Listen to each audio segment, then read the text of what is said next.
meskipun mungkin sebetulnya masih dalam masih dalam kewaspadaan. Sudah cuci tangan dulu.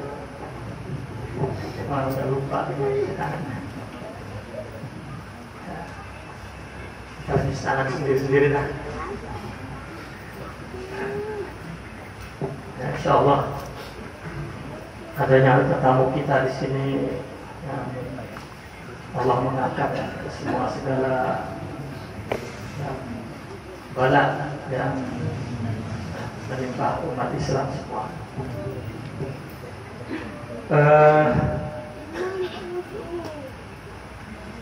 Juga berkenaan dengan ya, satu tradisi di kita yang namanya halal bil halal. Orang Arab itu nggak ngerti istilah apa, nggak tahu itu siapa yang. Saya cari orangnya, ketemu siapa yang bikin istilah halal bil halal. Nah, kalau dalam bahasa Arab al-istihlal, bukan al-halal bil halal. Dan istilahat gharibah.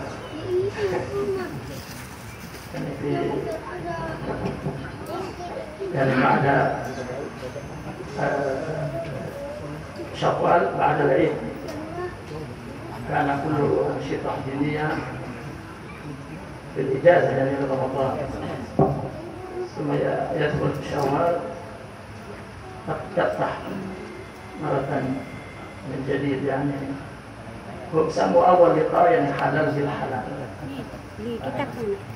يعني بمعنى الاستحلال. كل واحد يطلب حلال من خطأ وذنوب.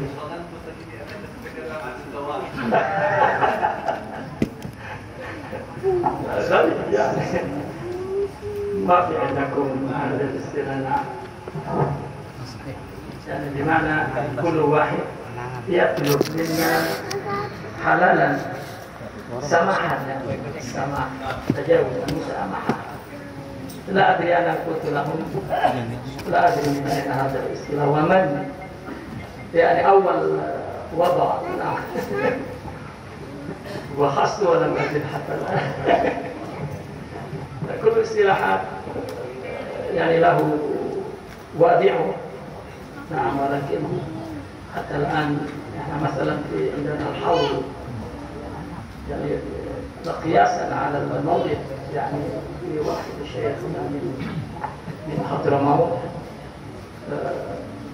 سموا الحول يعني لا selesai. نعم لغويا أو لكن الحلال بالحلال. Jadi Arab tidak ada istilah halal bil halal, kita saja. Ya, adanya adalah musamaah, saling maaf memaafkan. Nanti kita gantilah. Memang di Nusantara ini banyak istilah yang salah kaprah, salah tapi kaprah, banyak sekali. Maka kewajiban kita generasi baru memperbaiki pelan-pelan. Ya, karena kesalahan itu meskipun nggak sengaja itu ya mesti diperbaiki. Karena kalau sudah jadi tradisi susah diperbaiki. Apalagi kalau kita perbaiki, mereka bilangnya, ya, guru saya juga pakai. Gitu. Ya. Ulama kita dulu terlalu tasamuh, terlalu apa ya, toleran. Ya. Terlalu tolerannya itu. Nah, generasi kita ini capek ketika ada istilah membid'ahkan, tapi kita kan harus kembalikan hukumnya, kembalikan istilahnya yang muktabar di tengah para ulama, istilah agama. Bukan kita melawan arus, yang baik tetap ya kita pelihara, yang muktabar, yang sesuai dengan istilah diniyah ya tetap kita pertahankan. Tapi ketika ada salah kaprah itu yang perlu kita perbaiki. Maka dalam kesempatan ini Al-Fakir ya memohon maaf atas seluruh kesalahan. Ada satu kesalahan lagi. Orang Lebaran maafkan saya kalau ada kesalahan, seolah-olah nggak ngaku ada salah, pakai kalau itu juga salah. Ya udah, maafkan seluruh kesalahan saya. Kalau seolah-olah kalau itu juga kalau enggak salah lah. Tapi itu ucapan udah nggak ada maknanya. Pokoknya itu ucapan itu udah baku. Ya, maafkan saya. Diceger itu apa lagi kalau ada bahasa Bantennya itu? Ya, kalau jaluk hampura, lampu apalah gitu istinya. Ya, kalau ada kesan itu yang ucapin ini magit, artinya bukan minta maaf ya. Dan itu kita rubah juga, mesti ada ruhnya, jangan magit. Orang minta maaf ya, kalau bukan maafkan atas kesalahan. Ya, kadang lidah saya juga ngikut-ngikut, kita mau sudah terlalu jadi tradisi. Nah, maka maafkan dan ampunkan ya Al-Fakir ya, atas seluruh kesalahan yang kecil yang besar, yang disengaja dan tidak sengaja, perkataan dan perbuatan. Mohon dibukakan pintu maaf yang seluas-luasnya. Ya, dimaafkan kan? Demikian sebaliknya Al-Fakir juga, bahkan saya tidak pernah menemukan kesalahan dari para hamba ya, sengaja atau tidak sengaja, kecil atau besar, semuanya anugerah dan pelajaran dari Allah Subhanahu wa Ta'ala ya. Dan telah pun kalaupun ada ya, Al-Fakir telah memaafkan lebih dahulu sebelum antum mempunyai kesalahan. Ternyata tidak ada.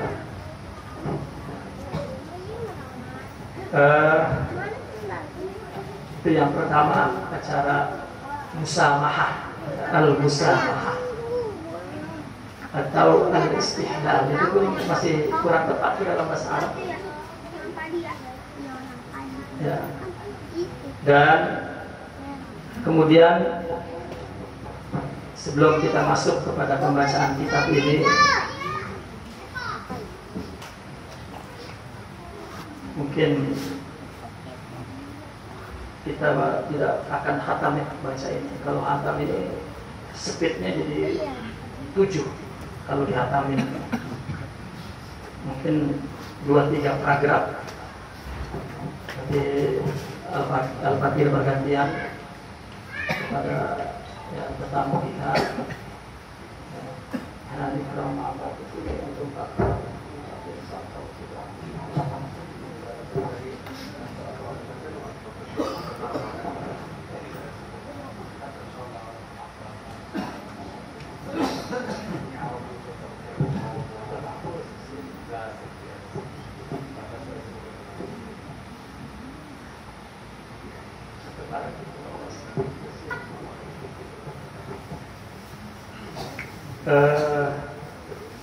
tadinya saya minta beliau 1 paragraf, saya 1 paragraf, tapi beliau memohon hanya membacakan matanya karena lama waktunya, nanti berjemaah lagi, jadi suruh langsung saja Al-Fakir mensyaratkan beliau membaca matanya. Namun sebelum itu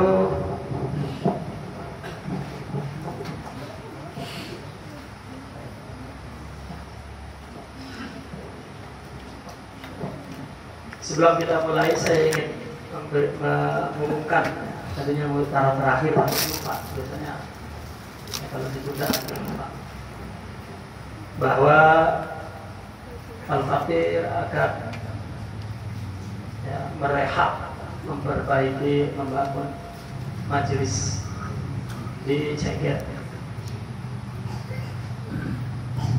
Saya punya rumah di Ceger ya. Rumah itu ya nggak boleh beli, boleh nemu. Ya, kalau beli mah capek nyari duit, itu mah cuma dikasih sama orang tua.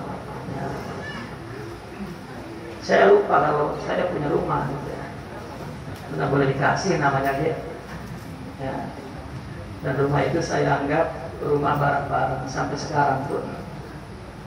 Saya bicara di depan semua keluarga, baik keluarga saya atau keluarga besar di Ceger dan jamaah Ya, sampai sekarang pun tetap meskipun saya bangun, tapi itu rumah bareng-bareng.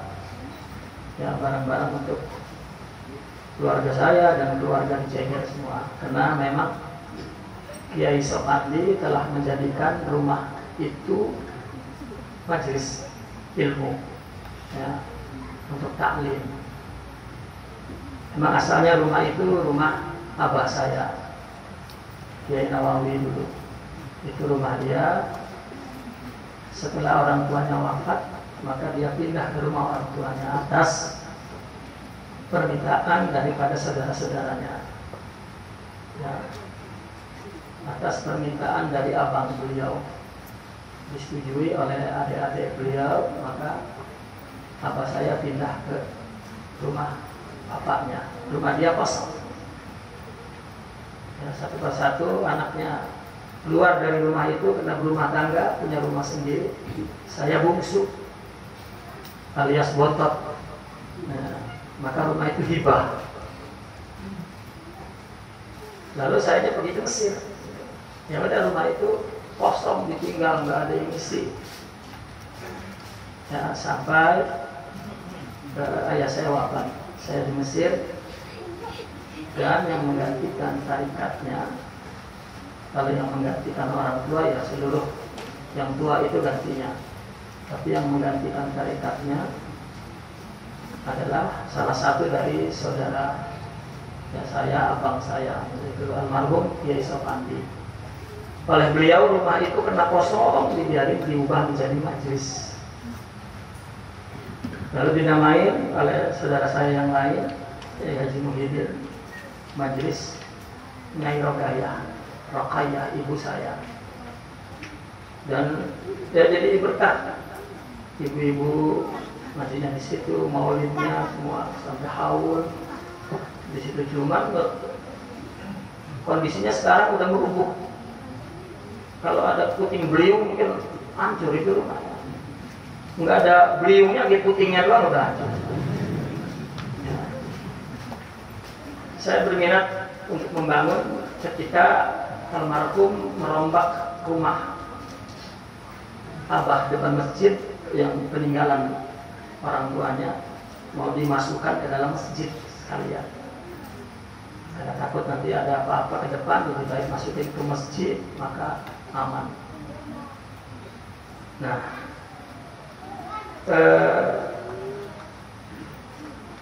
beliau pernah bilang kalau masjid udah mulai bangun, saya juga mau bangun majelis rumah saya itu. Karena rumah saya waktu itu saya serahkan sudah. Karena ini hibah, kata saya hibahkan lagi. Siapa saja yang melanjutkan tarikatnya.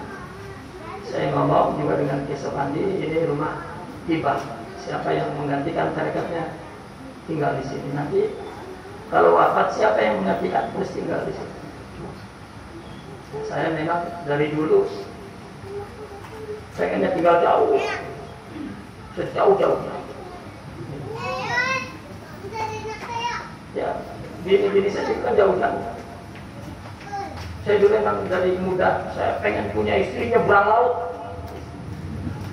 Bener nyebrang laut. Ya. Bener nyebrang laut. Gitu.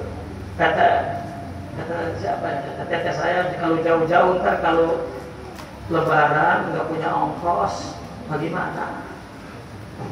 Ya mertua yang ngongkosin. Jadi nasib punya istri jauh-jauh. Ya, konsekuensinya ya apalagi ya saya menikah, istri saya orang Banjarmasin, tapi besarnya di Mekah. Dia sekolah TK Ibtidaiyah Sanawiyah Aliyah di Mekah. Lalu S1 S2-nya di Mesir. Nah, ketemu saya di Mesir. Jadi hidup dibawa kemana kayak diem baik, nah kan enak saya. Ya. Saya taruh di sini diem, di situ diem karena jiwanya sudah rantau. Bahkan kalau bini diem kan enak. Nah yang bini nggak mau diem itu yang bikin kita pusing. Sampai saya kawin lagi diem juga lah, kayak enakan kemarin.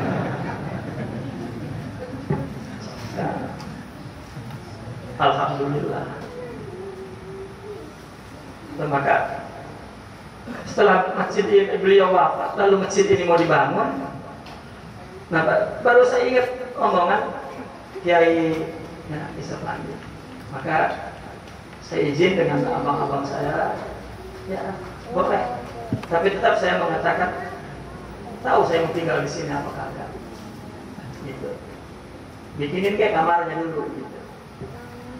Ya, rumah itu tetap majelis. Saya sudah ikrar, itu bukan rumah saya, itu majelis hibah. Mungkin saya lebih suka orang tua yang wafat, kalau kita wakafin masjid itu lebih senang mungkin arwah itu. Ya, jadi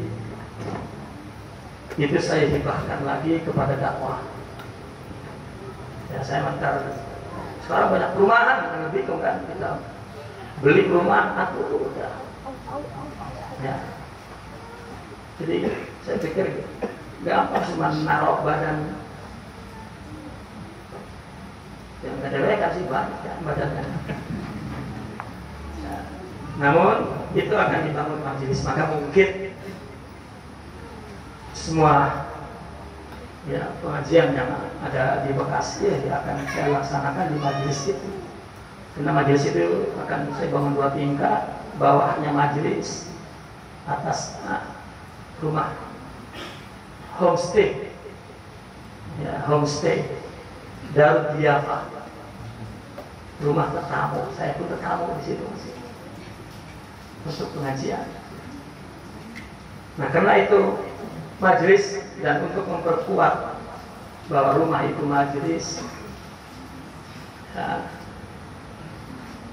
maka mungkin ya saya atas saran daripada saudara-saudara saya tetap buat panitia pembangunannya, karena saya serahkan pembangunan itu kepada arsitek, kepada developer, kepada ya adik-adik saya. Kena saya kan masih suka pergi gitu. Mungkin yang mengontrol apa, dan atas saran adik-adik tetap akan dibuat proposal ya untuk majelis itu ya, dan yang berkemampuan ya, terbuka untuk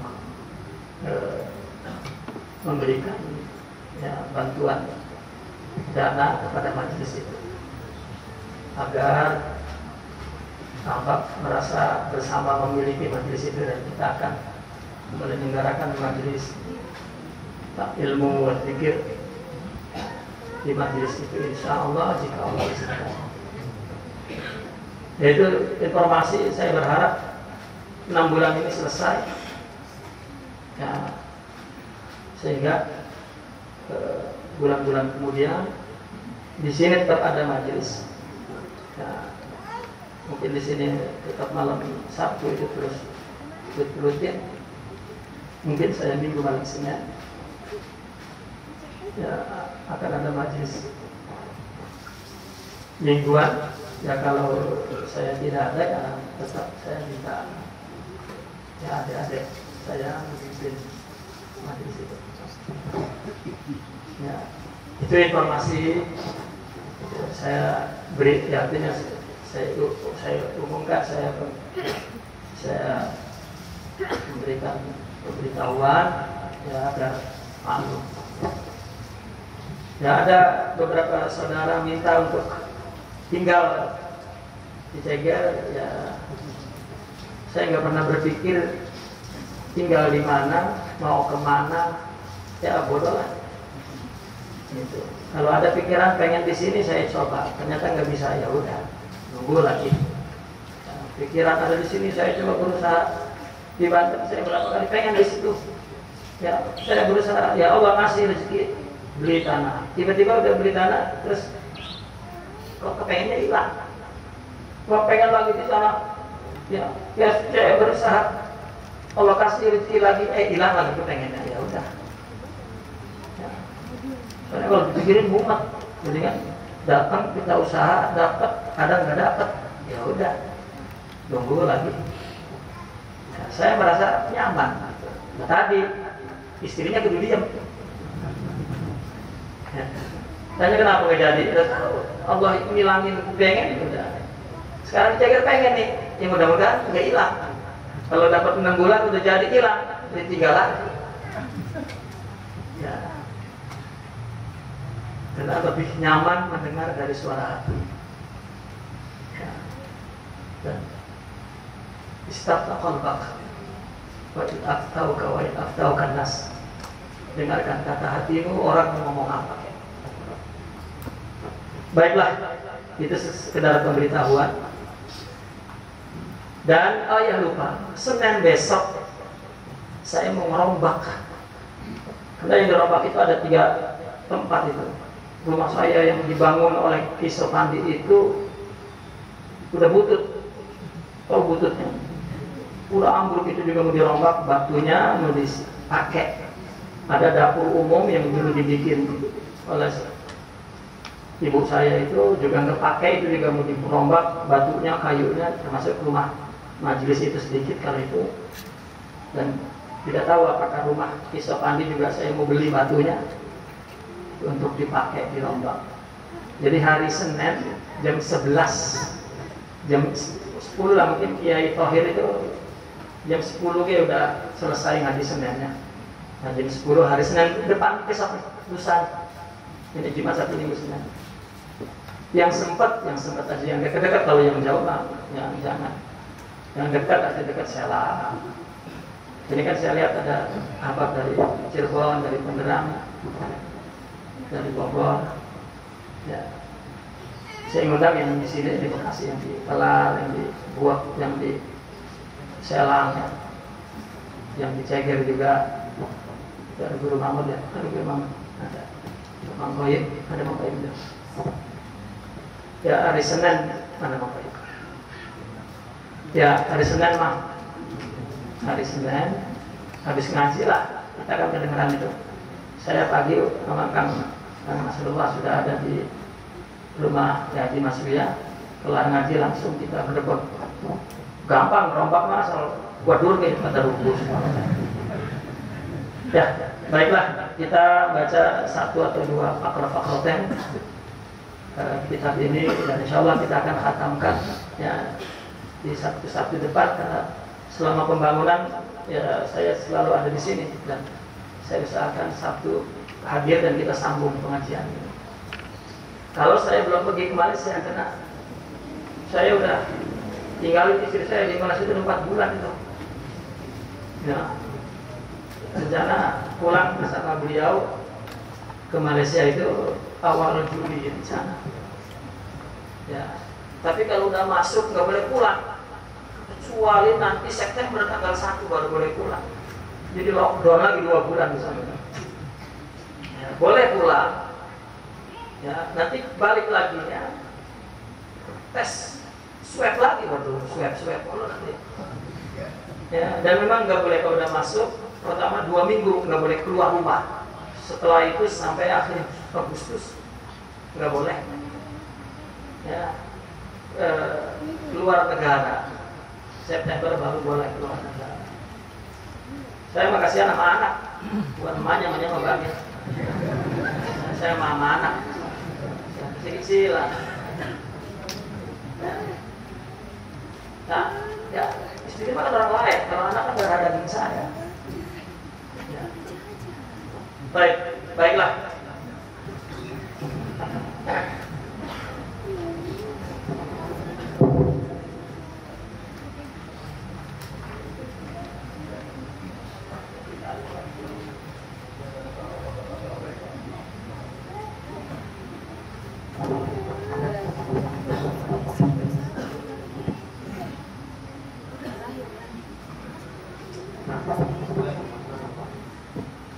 Bismillahirrahmanirrahim. Wa sallallahu ala ashrafil anbiya sayyidina Muhammadin wa ala alihi wa ashabihi ajma'in. Amma ba'du, ayyuhas sadatul hudur. السلام عليكم ورحمة الله تعالى وبركاته. فإني معيد لدرس شيخي فضيلة العالم الرباني رحيم الدين بلتاني نواوي حفظه الله تعالى ورعاه ونفعنا الله به ظاهرا وباطنا. بعد أن أجدد بيعتي له فأقول هذه رسالة مولانا الشيخ أرسلان الدمشقي الذي قبره يزار إلى هذه الأيام بفضل الله سبحانه وتعالى. ودفن شيخنا العلامة الدكتور عبد اللطيف بجانب مولانا أرسلان الدمشقي بفضل الله سبحانه وتعالى. طبعا توفي في ماليزيا بقي أسبوع كامل ثم نقل جثمانه الشريف إلى دمشق الشام. يقول مولانا العلامة أرسلان الدمشقي في هذه الرسالة: الحمد لله الرحمن الرحيم عظيم السلطان قديم الإحسان، أحمد ربي وأشكره وأتوب إليه وأستغفره وأثني عليه الخير كله، وأشهد أن لا إله إلا الله ما شاء كان، وأشهد أن نبينا وسيدنا محمدا عبده ورسوله المؤيد بالمعجزة والبرهان. اللهم صل وسلم وبارك على عبدك ورسولك محمد وعلى آله وصحبه ذوي الفضل والإيمان. ثم قال رحمه الله: طبعا عادتنا في الشام في قراءة التصوف بين يدي المربين الكرام، السطر الأول المريد يحوله على نفسه ولا يجوز أن يخاطب شيخه به، ثم يكمل طبيعي عادي. فالآن أنا أقول كل شرك خفي تأدبا حتى لا أخاطب سيد الشيخ بهذا الخطاب، فأقول كل شرك خفي ولا يبين لي توحيدي إلا إذا خرجت عني. Bismillahirrahmanirrahim. Beliau menjelaskan bahwa pengarang kitab ini Syekh Arsalan, sampai hari ini kuburnya diziarahi. Kata beliau, Syekh Arsalan ini dikubur di Damaskus, dan kubur guru beliau Syekh Abdul Latif Parpur rahmatullahi alaih dikubur bersamaan dengan Syekh Arsalan ini. Kemudian setelah membaca khutbah tadi,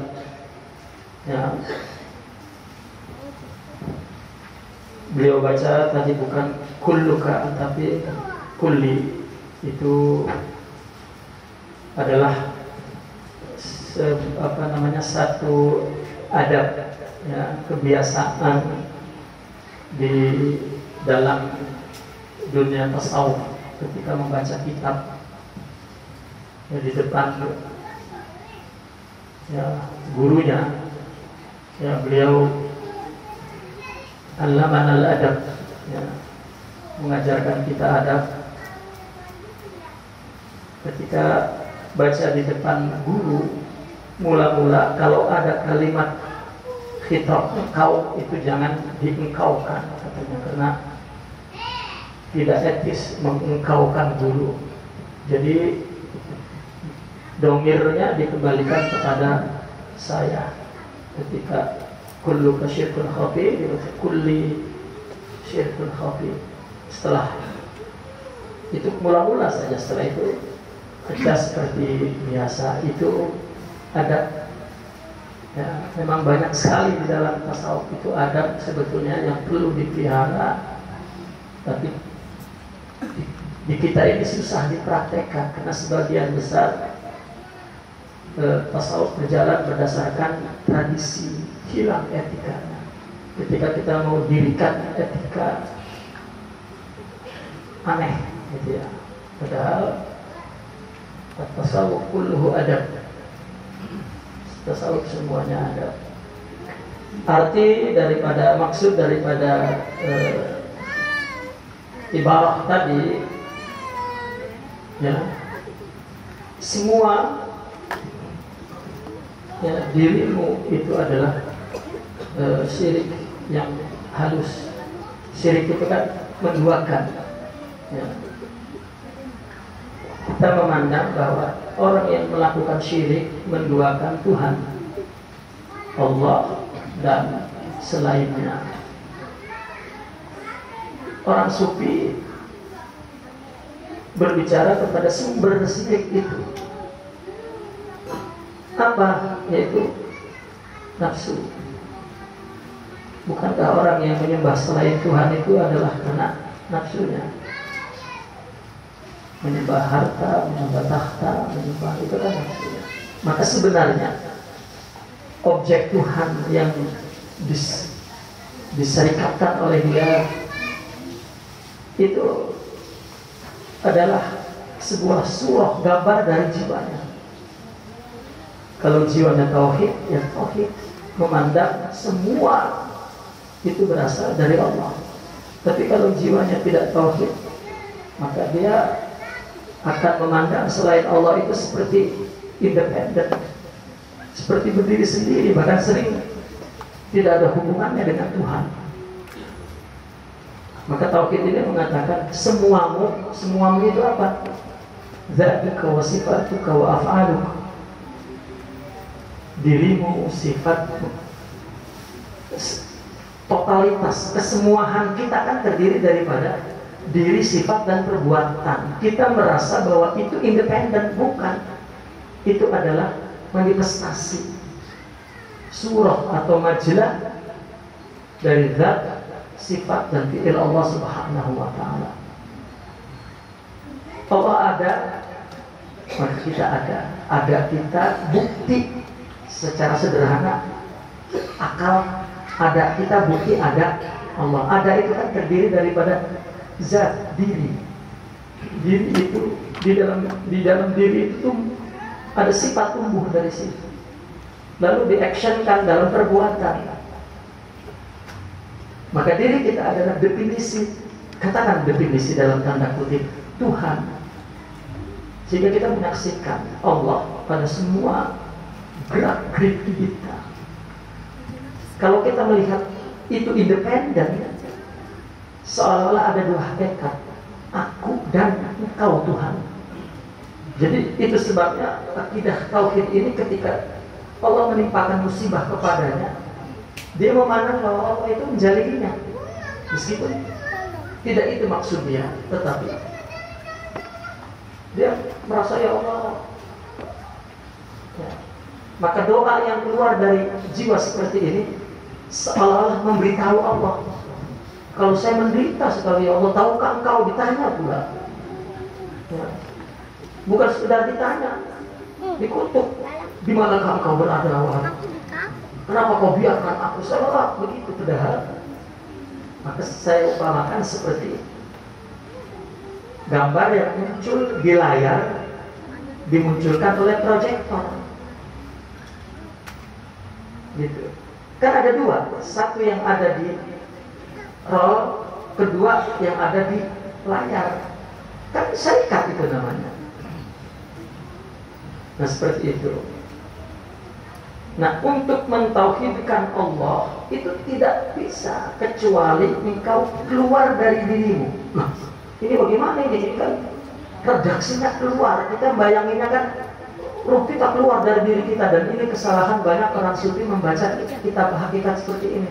Orang sufi katanya ruhnya bisa keluar, nanti menjelma kemana-mana, atau keluar lalu dia menggunakan tubuh lain, jadi ada 3-4 tubuh. Ada memang karamat yang mempunyai 2-3 tubuh, tapi bukan begitu pemahamannya. Itu karamat lain, khawarikul ada, keluar dari adat. Tapi maksudnya keluar kamu dari dirimu ya, adalah ma'rifat kepada Allah. Kamu menyaksikan bahwa semuamu itu dari Allah. Nah, وقال رحمه الله فكلما أخلصت يكشف لك أنه هو لا أنت فتستغفر منك وكلما وحدت بان لك الشرك فتجدد له في كل ساعة ووقت توحيدا وإيمانا وكلما خرجت عنهم زاد إيمانك وكلما خرجت عنك قوي يقينك. Kalau kita lihat artinya di bawah, kita lihat redaksinya dulu. Semuamu itu syirik yang halus. Arti yang halus yang tidak kamu rasakan. Bahwa jika kita menisbatkan diri kita kepada kita, perbuatan kita, sifat kita kepada kita, perbuatan kita kepada kita, itu artinya kita adalah Tuhan selain Allah. Maka konsekuensi dari tauhid yang tidak murni ini, apabila dia berbuat baik, maka dia mengaku saya mulai dari sayaku. Ya. Ini sifat-sifatku yang bagus, saya penyabar, saya penyayang, saya ya ikhlas, saya ridho, saya tawakal, saya itu tauhid ya, yang tidak bersih. Karena orang-orang melihat apabila tauhid, maka dia menunggalkan. Dia melihat ketunggalan Allah dalam banyaknya makhluk ini. Melihat tunggal di banyak.